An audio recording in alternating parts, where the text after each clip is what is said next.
যতবার ব্রেড আনি খালি নষ্ট হয়। এই দুদিন ব্রেড এনে নষ্ট হলো, তাই আজ একটু ব্রেড দিয়ে মিষ্টি বানাবো। ব্রেডটাই কুচি কুচি করে নিচ্ছি। কি মিষ্টি? গোলাপ জামুন। ব্রেড দিয়ে? হ্যাঁ, ব্রেড দিয়ে একটু গোলাপ জামুন। ব্রেডটা ভালো করে ছিঁড়ে নিই। তো ব্রেডটা ভালো করে ছিঁড়ে নিয়েছি। এবার এই যে দুধটা এতে দিয়ে দেবো, দিয়ে ভালো করে মেশাবো। দুধ দিয়ে ব্রেডটা ভালো করে মিশিয়ে নিয়েছি। এবারে এটাতে আমি এই যে আমুল স্প্রে, এইটা সবার কাছেই থাকে, এই আমুল স্প্রে দুধটা এর সাথে দিয়ে দেবো। দুধ, এই যে দুধটা কাটি, এই যে একটু আমুল দুধ দিয়ে দেবো।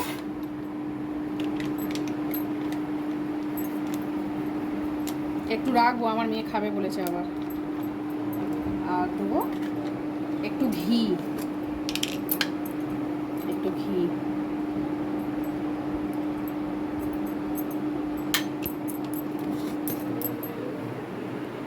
এবারে এইগুলো খুব ভালো করে মিশিয়ে নিতে হবে।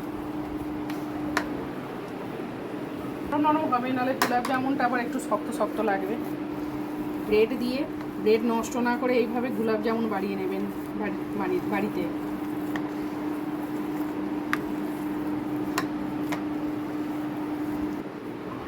হাতে অল্প একটু ঘি নিয়ে নিয়েছি। এবারে এই গোল্লা গোল্লা করবো।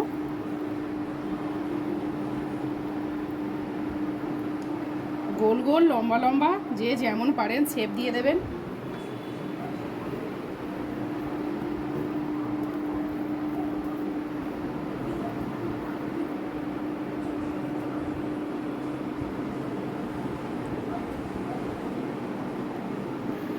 এরম গোল গোল করে সবগুলোই বানিয়ে নেব। গোল্লা গোল্লা পাকানো হয়ে গেছে। এবারে কড়া জেলে দিয়েছি, এটাতে একটুখানি এটা তেল দেবো, সাদা তেল, এটা ভাজার জন্য। এটাতে চিনি রস করব, চিনি এই 2 কাপ দেবো।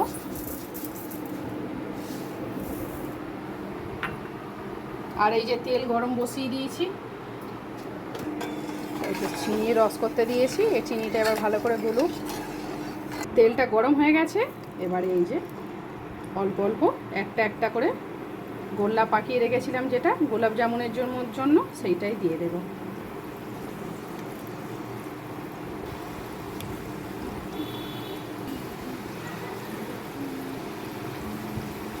এবারে এটা ভাজা হোক, লাল করে ভাজবো কিন্তু।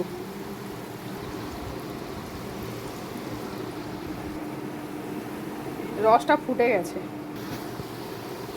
লাল লাল করে ভাজা হয়েছে। এবারে তুলে নেব। এই কটা তো ভাজা হয়ে গেছে, বাকি যে কটা ছিল এই যে কড়াইতে ভাজা হচ্ছে। রসটা তো ফুটে গেছে। এই যে কয়েকটা এলাচ থেতো করেছিলাম, করে এই যে রসের মধ্যে দিয়ে দিলাম। রসটা তৈরি হয়ে গেছে।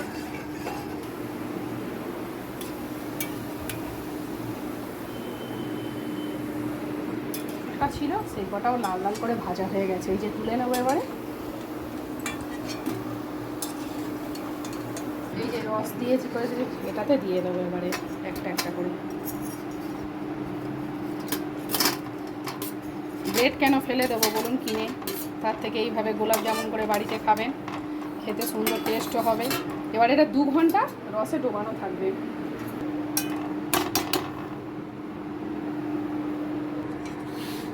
এইভাবে এবারে ঘন্টা 2 ভেজানো থাকবে।